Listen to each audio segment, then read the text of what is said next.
I'm Benking Mantey, Managing Director for NUM Company Limited, civil engineer by profession. We do construction and then container modification.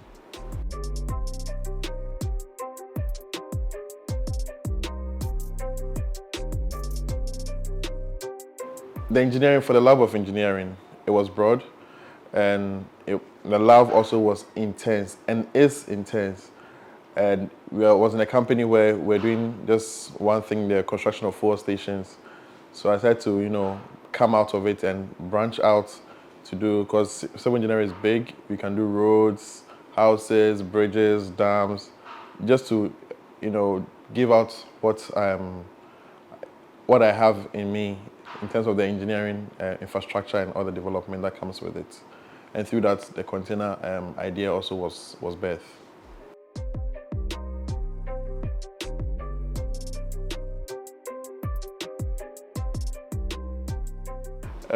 So the funding was basically from savings from salaries from previous works. That's where I used to work at. And luckily, when I exited my company, we had a contract to build 5 container banks, which the client sort of funded about 60% through its inception. And then so that's where we got the funding to start from.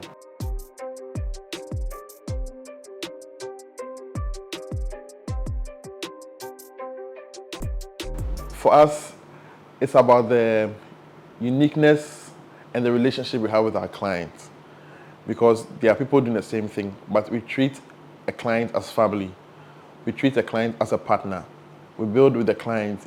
That rapport that you can create with your client, that, okay, come in, choose your color, you choose where you want to put a window, choose, so that the client becomes part of the build. That's what makes us different from the rest, and the client compliments us for those kind of qualities in us.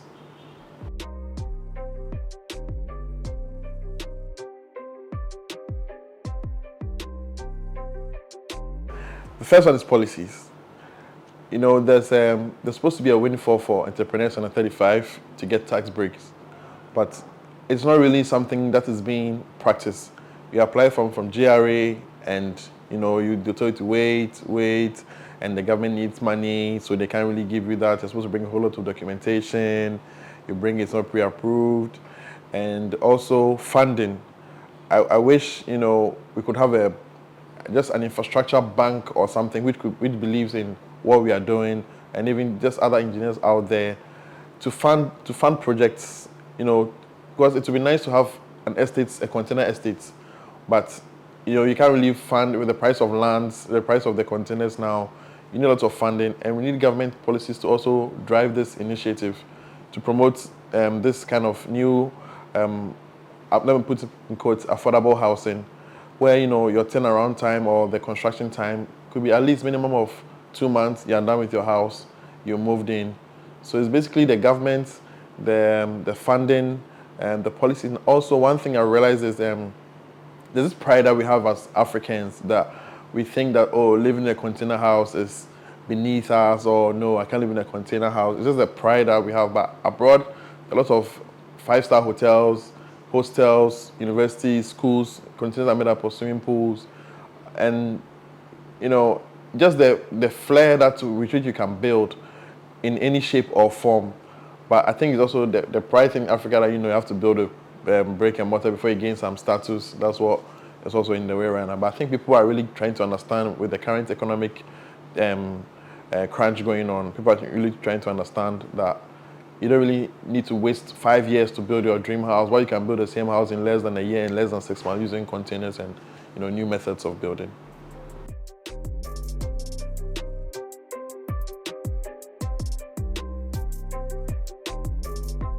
For 5 to 10 years, I envisage about 30 acres community of container housing, container church, container schools, container pools, container offices, everything container. Even in terms of, security posts, giving government, one of our targets is to give this government institution security services a decent place to sleep, mostly at the border towns and on the highways. We can do a 1 bedroom, a 2 bedroom container 40-footer house for them to stay in, decent ones. So our target is to make sure that even every young couple able to experience this kind of lifestyle. Luxury, we can make it a luxury as much as you want your average building to be, and also just everybody have a hand in this project, because it's going to be big in the next 5 to 10 years, and I don't want plenty people to be left behind.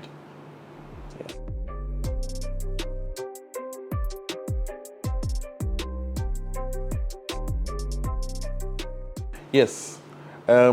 Sometimes I do collaborate with other civil engineers just to spread the spoils. Let me put it that way, to spread the spoils. I can do it on my own, but I would like to bring in another civil engineer, involve another architect, involve a plumbing company, involve electrical company, just put them under my direction so that, I mean, everybody can have a stake in it. And with that also, the knowledge of the container housing and the news of container housing goes out there, because somebody can work in, oh, I went to do this house, there was a container, we did electrical, okay, cool. Then it goes out there, the news spreads, and that's how sometimes, you just can't eat alone, if I put it that way.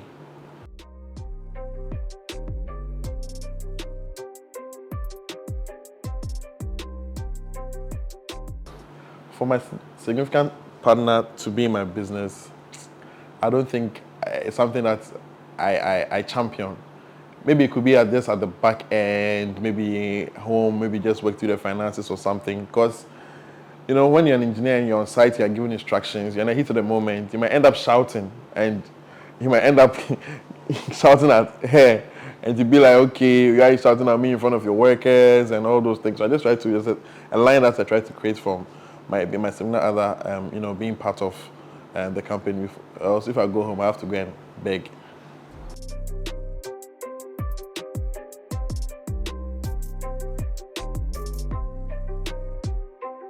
With our first project, and we had a problem with leakage, because that's when we were trying to understand this whole container concept well, and there was a rust in the container which we missed.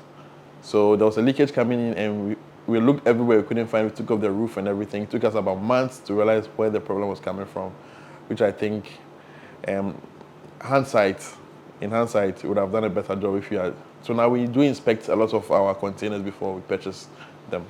Yeah.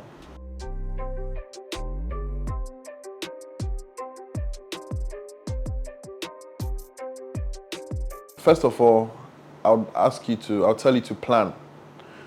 You can have a 3-year plan, you can have a 2-year plan, and save enough for you to start your business. It depends on where you're also from. If you're from a place where friends and family can support you financially, fine. You can go ahead and quit your job and be an entrepreneur. But if you don't have it and you are working in a good place, you can save enough, start it, let people take over. But please keep your eye on the business, because you are the soul of it, and you know the vision that you have, and you know the outcome that you want to have as the company, as the lead. And the buck always stops with you. So I would say that, yes, it's a good thing to be an entrepreneur. It is hard. Especially in Ghana, it is really, really hard. But there are good things in it, there are opportunities in it, and it's worth it. And you need to be resilient, and you need to be strong, and that's it.